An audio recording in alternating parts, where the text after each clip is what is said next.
My tent is a little bit harder because they bought me some kind of with like an army tent, you know. But their tent is just an ordinary tent, and it still lasts 3 years. So what they do is they can go and pick up those wooden block that people throw away after they use it for goods. Yeah, sometimes they throw away. And you nail it off the ground so to avoid the water and animal, people, insects and things like that. Then you put the tent on top and then you're in heaven.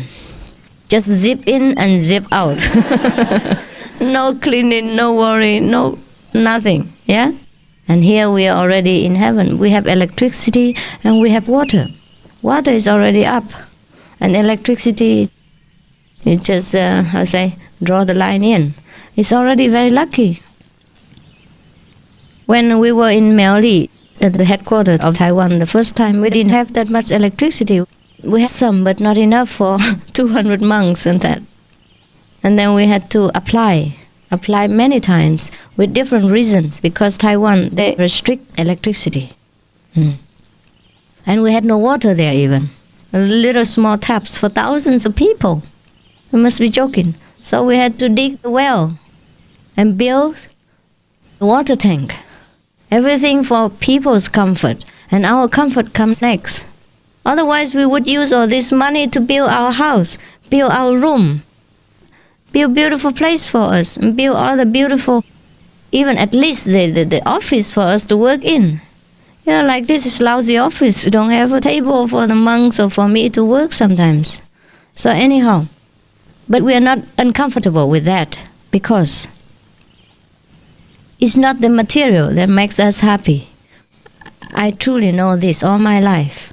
I had riches and I had everything, but I wasn't happy.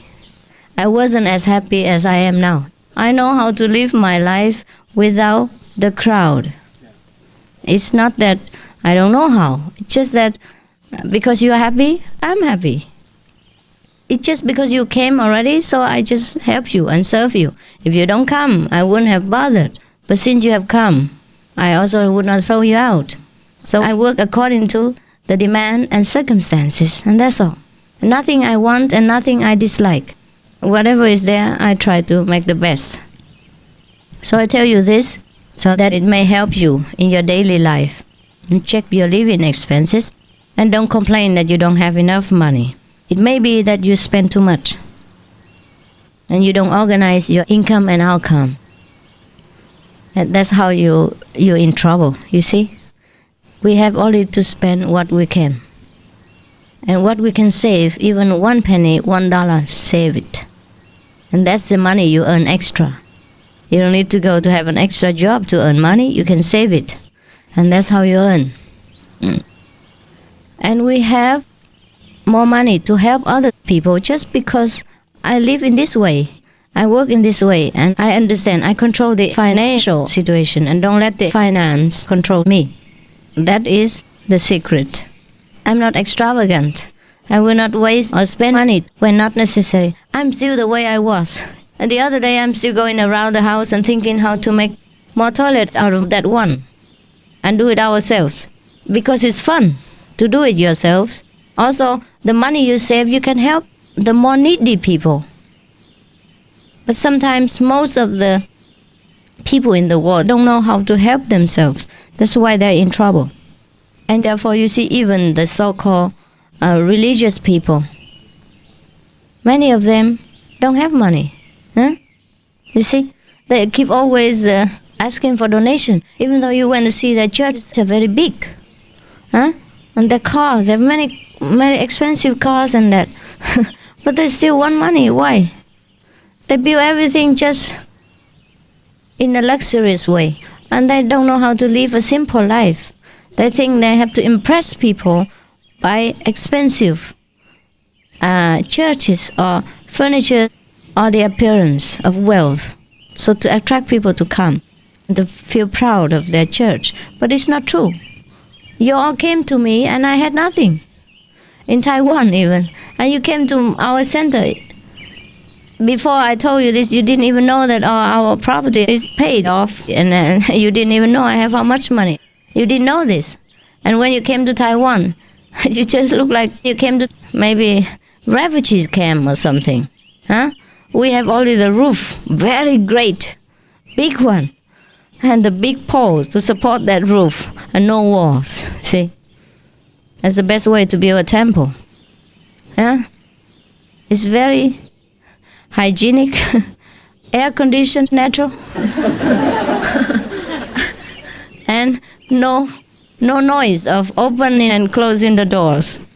When you sit about up to 10,000 people inside, even the best air conditioning is not good enough. You know what it's like when you walk into this room, when people already seated inside, right? Smells terrible, no? When the doors are closed.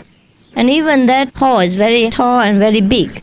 But sometimes it smells even because too many people. Always thousands of people, always packed inside and outside. Therefore, if we don't have doors and walls, it's the best thing in the world. So in the winter, they just cover themselves from top to bottom with the sleeping bag. So when you come inside, you only see sleeping bags. Covered with it and everything. And in summer, you see only mosquito nets. Each one. They invented everything to suit the circumstances. Oh, when you come inside, you see all kinds of things. You know, all kinds of hats. Mexican hat, Chinese hat, with the mosquito net cover on top of it. And they sit there just like Kuan Yin Bodhisattva. Without the frame and frill. Beautiful, huh? Mm. And they leave all the mosquitoes for me to take care of. Because I don't have mosquito net. I couldn't bother to bring one every time I come down. Mm. So all the mosquitoes come to me for charity. I'm a blood bank. Occasionally. Anyhow, we have fun, yeah. Therefore, we don't need to have a lot to impress people and to live a happy life. I told you all this from my own experiences. How to live a happy life and don't depend on money. Money is the last thing you should depend on. I did not ask for all this fame and wealth. I only asked for God. And God gives me everything when necessary. Whenever I need something, ideas will come. Or it naturally comes. That is what we call God's blessing. Yeah? And always keep your independence and dignity intact. Yeah? Never ask for anyone's help except if you're in desperate situation concerning life and death. And then you would pay them back later, huh? And it's all right. Better like that. To keep your dignity is more valuable than all the treasure of this world. If you lose it, nothing can buy it for you. And people won't respect us if we come to them for help. I know this from experience. Never ever train yourself in this kind of habit of relying on others. We have owed too much to this world and the society already since we were born.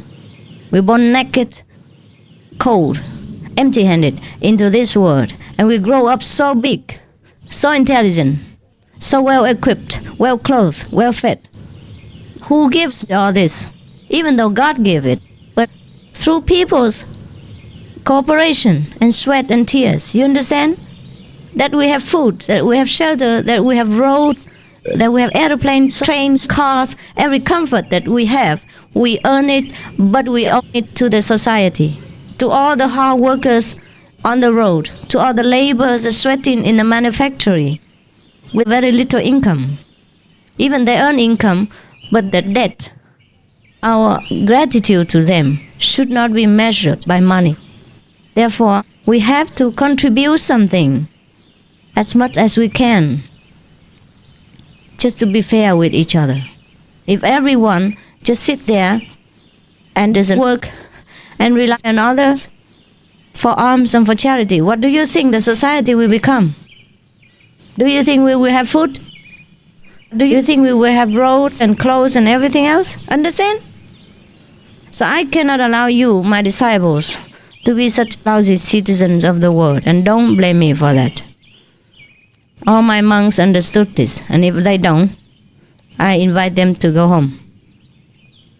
So they know what struggle is like to be in the society when you have to work and earn money the ordinary way. Even though the monks who live with me work, but it's not under pressure. They work when they want. And it's not only for the money purpose, it's just for the productive quality from human to human. Also to keep our mind busy in a noble way and not in a destructive way. That's the purpose of working, you see? Also to keep our body and mental equilibrium in order. It is beautiful to work. I only regret sometimes that I'm too busy with you, that I don't have time to work in my creative talent. Sometimes I'm itching to use them. For example, sometimes I'm in the middle of a very busy lecturing schedule. I was so yearning to go to the riverside and paint something. But after, I tell myself, okay, later you can do it. But after the inspiration is gone. After that moment, it's gone. And I was so busy I couldn't go right away. Or sometimes I want to write a poem, for example. And then after the busy thing's gone, my inspiration's also gone. Or sometimes I want to create something, do some new handicraft or some artwork. And then I was too busy and with headaches and all that, many things. And then after I had free time, I forgot about it. And I have no inspiration, no desire to do that again.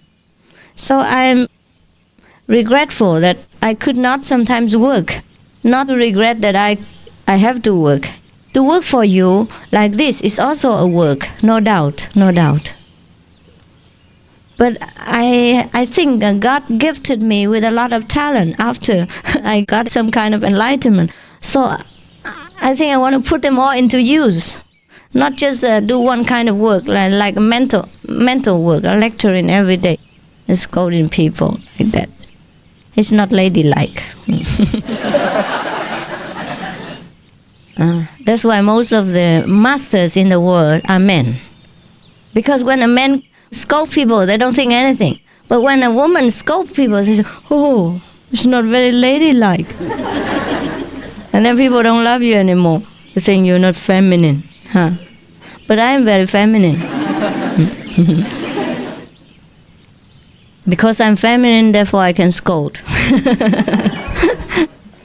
Without ego, without worrying about illusionary reputation and people's false praises and love. Yeah?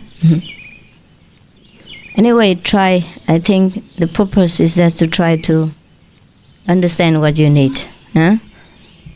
Therefore, if you buy so many furniture for me, don't get hurt if I don't accept it. If I need them, I would have bought them. It's okay, you buy me one. All right, I accept it. All right, but not the whole set of Hyatt Regency Hotel's suite. No need for that. I need only one seat at a time. And other people, we have already seats. And if you want to provide 100 seats for people, then you have to provide a room as well to put them in. Here we throw people out even for the disciples, throw monks and masters out in the forest so that we have room for disciples. How would we invite this furniture in? Here the disciples are more important than the master even, never mind the furniture. Is that right? Yeah, I moved into the forest, not because I love it so much that just a short time here I could not bear to live in a room, but because it's more convenient there, When I live in there, if you make noise here, I don't hear. So I moved in there so you're more free, yeah? And my room is supposed to be a private room. Now it became a public living room. So I can have guests, receive disciples, or some of the important people who come for refugees issues and things like that. So it becomes a public place, one more place for receiving guests. Otherwise, if it's my bedroom, well, I wouldn't like to invite people to come in all the time.